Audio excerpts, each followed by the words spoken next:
Hi friends, welcome back to our study along of the World Order of Baha'u'llah, Selected Letters. As I mentioned in the last video of the study along, I think I'm going to start getting myself in trouble because these titles are a little bit, I would say, inflammatory to YouTube sentiment right now. But I never censored this before, so I'm not going to start now. We are jumping into the section of the letter, The Unfoldment of World Civilization, entitled The Collapse of Islam. If you're joining this study for the first time, hello, welcome, jump on in. Linked below, you will find context and content to support this study along of me reading this book to you. Okay? The Collapse of Islam, the collapse of the power of the Shia hierarchy in a land which had for centuries been one of the impregnable strongholds of Muslim fanaticism, was the inevitable consequence of that wave of secularization which, at a later time, was to invade some of the most powerful and conservative ecclesiastical institutions in both the European and American continents. Oh, that's so interesting.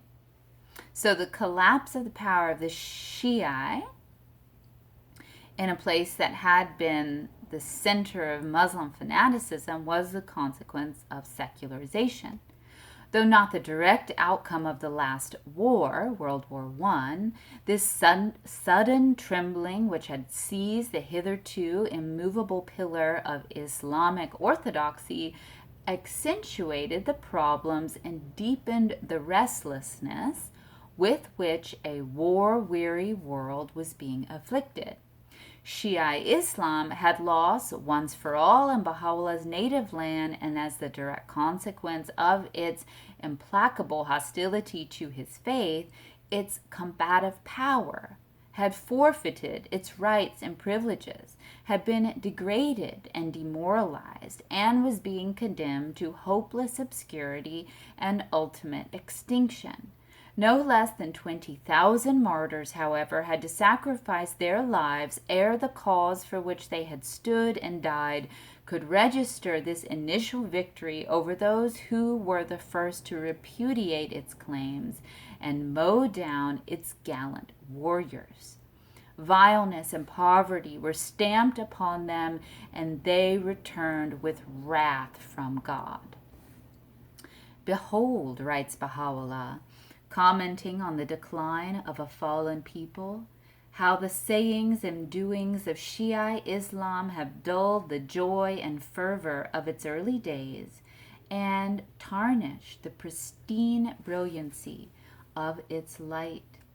In its primitive days, whilst they still adhered to the precepts associated with the name of their prophet, the Lord of mankind, their career was marked by an unbroken chain of victories and triumphs. As they gradually strayed from the path of their ideal leader and master, as they turned away from the light of God and corrupted the principle of his divine unity, and as they increasingly centered their attention upon them who were only the revealers of the potency of his word, their power was turned into weakness, their glory into shame, their courage into fear. Thou dost witness to what a pass they have come. The downfall of the Qajar dynasty, the avowed defender and willing instrument of a decaying clergy, almost synchronized with the humiliation which the Shiite ecclesiastical leaders had suffered. From Muhammad Shah down to the last and feeble monarch of that destiny, the faith of Baha'u'llah was denied the impartial consideration, the disinterested and fair treatment which its cause had rightly demanded. It had, on the contrary, been atrociously harassed, consistently betrayed and prosecuted.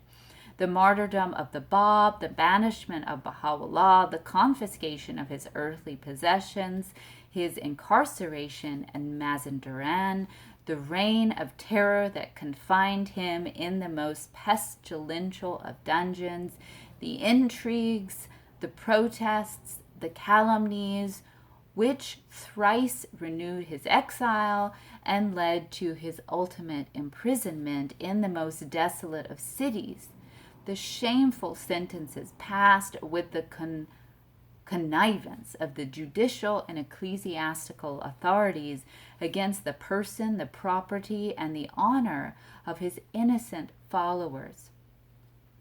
These stand out as among the blackest acts for which posterity will hold this blood-stained dynasty responsible. One more barrier that had sought to obstruct the forward march of the faith was now removed. Though Baha'u'llah had been banished from his native land, the tide of calamity which had swept with such fury over him and over the followers of the Bab was by no means receding. Under the jurisdiction of the Sultan of Turkey, the arch-enemy of his cause, a new chapter in the history of his ever-recurring trials had opened.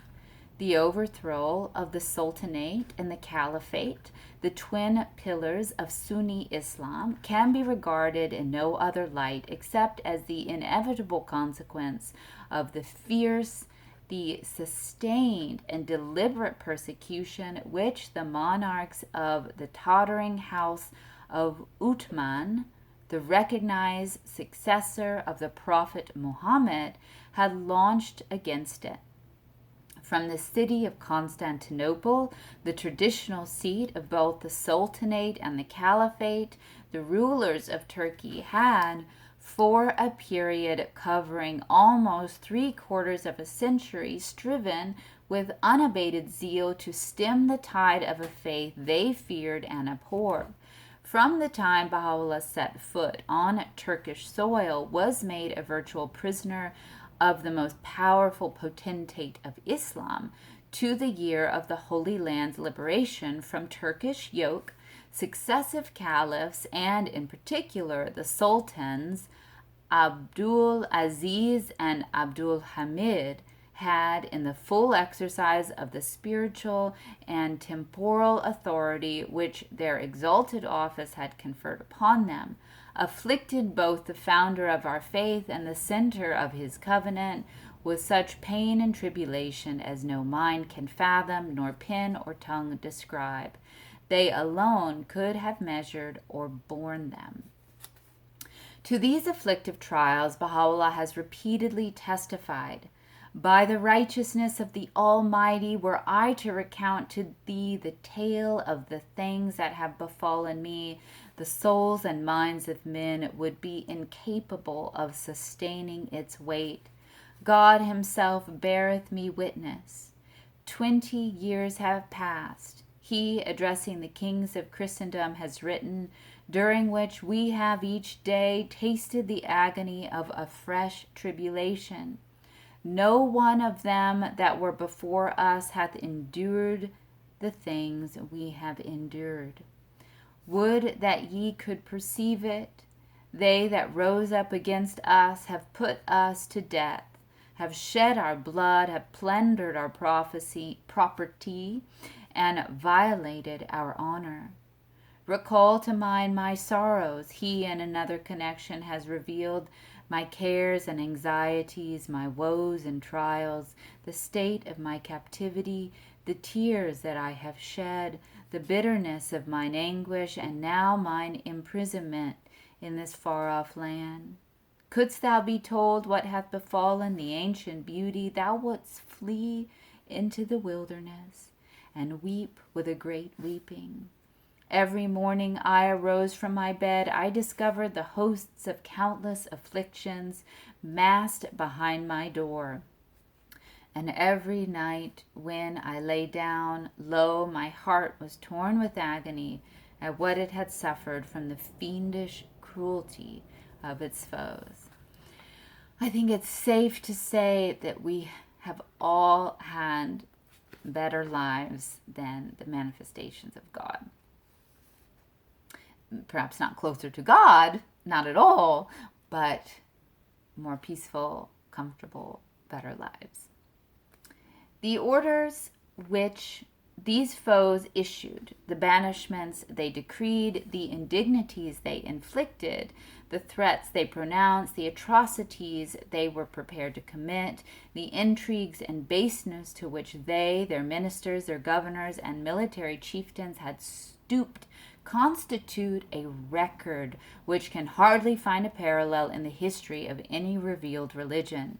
The mere recital of the most salient features of that sinister theme would suffice to fill a volume. They knew full well that the spiritual and administrative center of the cause they had striven to eradicate had now shifted to their dominion, that its leaders were Turkish citizens, and that whatever resources they could command were at their mercy. That for a period of almost 70 years and 10, while still in the plenitude of its unquestioned authority, while reinforced by the endless machinations of the civil and ecclesiastical authorities of a neighboring nation, and assured of the support of those of Baha'u'llah's kindred who had rebelled against and succeeded from his cause, the despotism should have failed in the end to extirpate a mere handful of its condemned subjects, must, to every unbelieving observer, remain one of the most intriguing and mysterious episodes of contemporary history. All right, my friends, we are still in the middle of this section, the collapse of Islam.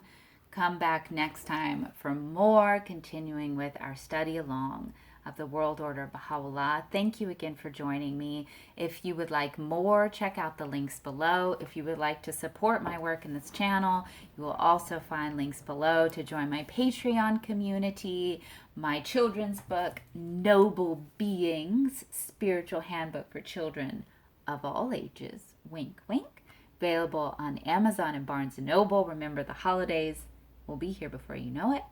And I am also an artist, spiritual realism painter, JacquelineClaireArt.com. You will find original art and prints to beautify and uplift your interior environments. So fancy. All right, my friends, until next time, I wish you the best for playing your unique part in making this world a better place. I will catch you next time. Bye-bye.